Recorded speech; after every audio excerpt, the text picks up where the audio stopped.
Алатоо 24 каналы түз эфирдеги көрсөтүүлөрүн улантат. Саламатсыздарбы? 4 октябрдагы шайлоонун жыйынтыгынан нааразылыктан улам чыккан баш аламандык өлкөдө токтой элек. Ар бир жарандын жеке маалыматтары, деги эле бардык маалыматтар колунда турган мамлекеттик каттоо кызматындагы абал тууралуу программада сүйлөшөбүз. Студиянын коногу мамлекеттик каттоо кызматынын төрагасы Акын Мамбеталиев. Саламатсызбы, Акын мырза? Студиябызга куш келипсиз. Бүгүн кандай иштеп атасыздар сиздердин мекеме?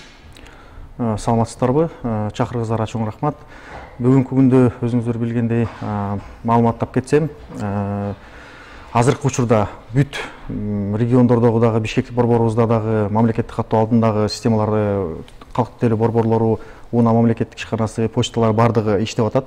Бүгүнкү күндө график түзүп бардыгын ишке чыгардык. Кече деле иштеп башташкан. Анткени биздин кызматыбыз жарандар менен түз байланышта, адамдын төрөлгөнү менен, дүйнөдөн кайтып кетиши менен толук биз кызмат алып барабыз. Кече болсо жалаң эле паспорт жана айдоочулук күбөлүктөрүн берүүсү менен алек болдук. Анткени Улуттук банктын токтому менен банктардын иши кече токтолуп турган. Бүгүнкү күндө жаңы токтом эртең менен жанагы чыгарышыптыр. Эртең менен 9-дан 3-кө чейин банктар иштейт деп. Биз дагы ошого ылайыктуу биздин структуралардагы кызматкерлерди графигин түзүлдөп ишке ашыруудабыз.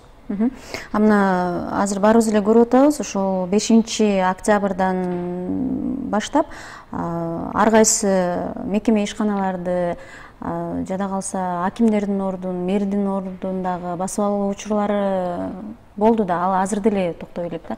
Сиздердин мекемеңиздерде кандай болду? Сиздердин ушул борбордук аппаратта, андан сырткары ушул аймактарда абал кандай болуп атат? Сурооңузга чоң рахмат. Азыркы күндө эми биринчи күнү бир аз чаң тополоң болдук. Диструктивдүү элементтер келишип, биздин борбордук аппаратка келишип, биз ушул жакка жетекчи болуп, бизди дайындашты. Биз келдик, силер өзүңөрдүн ордуңарды бошотуу боюнча арызыңарды жазып бериңиз деп көп сөз болду. Биз дагы ага макул болуп барып, жер-жерлерге кыдырып, эми Инфоком мамлекеттик ишканасына бардык, УНА мамлекеттик ишканасына бардык. Аяктан ишкерлер раз ага каршы болушуп, биздин жетекчилерибизди коргойбуз деп аларга баш ийген жок. Андан тышкары кайра борбордук аппаратка келгенде, ал жерде мамлекеттик каттоо кызматынын кызматкерлери жер биздин зданияда 3 мамлекеттик ишкана иштейт да, Гипрозем, Газыр деп коет, жер жана кадастр маселе боюнча. Анан кересин балдары биригип аларды тышка чыгарып салды да, кууп салдык десек болот. Анткени бул андайларга биз мыйзам жол бербейбиз. Ушундай келип бизди басып алабыз деген болбойт. Анткени мамлекеттик каттоо кызматында дагы, башка мекемелерде дагы бизде аябай көп персоналдык данныйлар бар. Алардын баарынын коопсуздугун сакташ керекпиз, ишти түз апарыш керекпиз. Биз политикага тиешелүү эмеспиз. Кайсы бийлик келсе, легитимдүү болсо, ошолор менен иштеп алып бара беребиз. Анткени бул биздин мамлекеттик каттоо кызматынын иштери, мен айткандай жана толугу менен жарандардын күнүмдүк жашоосуна түз байланышкан. Анан кийин жана сиз айттыңыз, региондор боюнча деп. Ошону дагы кече райондордон кабар келип атат. Кишилер келип, мындай спортивный телосложение болуп жазыла деп коркутуп, үркүтүп атышат деп. Ошолорго дагы айтып кайрылып кетет элем. Андай туура эмес деп эсептейм, мыйзамсыз деп эсептейм. Жер-жерлердеги жетекчилерге да айтат элем, өзүңөр ордуңарда болуп, эч кандай кагаз жазбай, өзүңөрдүн ишиңерди алып баргыла. Анткени силер адиссиңер, силер бул жерде канча жылдан бери иштеп келгенсиңер. Жөн эле жанагындай отуруп алып туруп, паспортты же болбосо дагы башка документтерди берип кылам деп ишти алып барган, ал оңой деле эмес. Аны деген өзүнчө атайын окутулган адистер болуш керек. Бул деген биринчиден Кыргызстандын тыш өлкөлөр жактагы деңгээли. Анткени ошондон анан кийин жанагындай туура эмес паспорт чыкты, террористтер алды, башка бирөөлөр алды деп туруп, ошондон анан кийин маалыматтар чыгат да. Ошон үчүн биз бекем азыр туруп, бардыгыбыз ишибизди так аткарыш керекпиз. Ошону суранып кетип элем да. Сиз өзүңүз айтып кеттиңиз, каттоо кызматында адамдын туулгандыгынан тартып, жанагы каза болгондо дагы аны тастыктаган маалыматтар берилет эмеспи? Ошондой эле жарандардын үй мүлкү тууралуу документтери, бүт бардык документ болгон, эмне документ керек болсо ошонун бардыгы сиздердин базаңыздарда. Алардын коопсуздугу, сактоо кандай жүрүп атат? Анча мынча мисалы басып алуулар болду, анан чыгып келип арызыңы жазып кет деп айткан учурлар болду деп айтып атасыз. Ошондой учурларда бир жана жалпы сервер бар эмеспи? Ошол жакка бир кирүү аракети, серверден маалымат алуу аракети болгон жокпу? Жок, аны мен кепилдик менен ответственно айтып атам. Андайлар болгон жок, кандайда дагы болтурбайбыз. Мына мамлекеттик каттоо кызматынын алдында 7000 киши иштейт. 7000-дин 1000 кишиси кече келип 2 күндөн бери мамлекеттик каттоо кызматынын алдында турушат. Бирөө келип, бирөө бирдемке кылабыз десе, баардыгын кууп чыгабыз. Анткени анан дагы жанагы борбордук центр обработки данных деп коебуз. Ал дагы өтө режимный объект. Ал жерде дагы технический бүт баардык коопсуздук эрежелеринин баары сакталган. Андан тышкары дагы милиционерлер дагы турушат. Азыркы күндө добровольный дружина деп атпайбы, алар менен да сүйлөштүк, номерлерин алдык.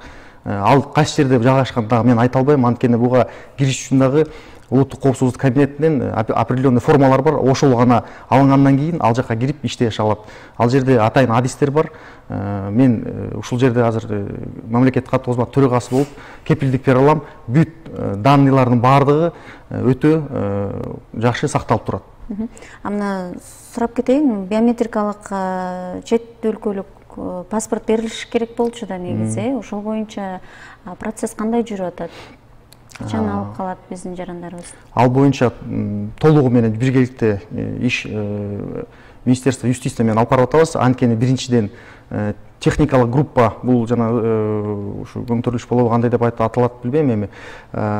Иш сапарга 3 адисибиз Германияга кеткен, бул пандемия болуп рейстер башылганда, алар азыр технический дизайн жана спецификациялардын баарын иштеп, ошол Германияда иштеп атышат да, жума аягында келип калышат Кудайым буйрса.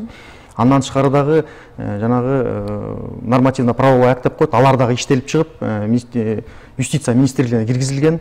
Бүгүнкү күндө мага бияка чыгып атканда кабар беришти. Башка гос органдарга жанагындай өзүнүн процедурасы бар да, макулдашуу болот, анан кийин общественное обсуждение деп коет, ал жака дагы сайтка илинет. Ошол документтин баары даярдалып, бүгүнкү күндө иштелип, иш кызуу жүрүүдө. Ишти токтоткон жокпуз, Кудайым буйрса, бул паспорттарды пандемия эле болуп кайра күчөп кетпесе, жылдын башында 2021 жыл беребиз. Анткени бул өтө мындай стратегиялык дагы проект. Анткени биометрический загранпаспорт боюнча өзүңүздөр билгендей бизге кээ бир мамлекеттер жанагындай кара списокко деп коет, ошого кошуп койгон. Аны менен биз дагы ишти апарып тышкы иштер министрлиги менен келишимдерди түзүп, ИКАО деп коет, международная организация ассоциация авиаперевозчиков деп, ошолор боюнча определенный требованиялар бар, ага лайыктап баардыгын иштеп чыгып атабыз. Анткени биздин жарандар бул дагы азыркы болуп аткан эмелердин баары бүтөт. Жумуш тиричилик боло берет, тышка чыгат, жумуштар бар, ар бир өзү тиричилигибиз бар. Ошондуктан аны дагы токтотпой, жакшынакай 21-жылы паспорттарды, Кудайым буйрса, ковид өзү чогуп кетпесе эле, биз берип баштайбыз.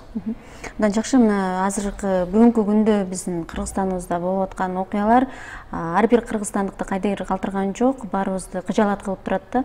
Анан ушундай учурда сиз өзүңүз мына мамлекеттик каттоо кызматынын төрагасы эмес, жөнөкөй жаран кыргыздын атуу катары эмне деп ойлойсуз, эмне деп айтат элеңиз? Рахмат мындай мүмкүнчүлүктү бергениңиз үчүн. Мен аябай толкундануудамын, анткени өзгөрүү болуп атат деп ишенем. Жаштар аябай толкунданып, чыныгы эл сел болду.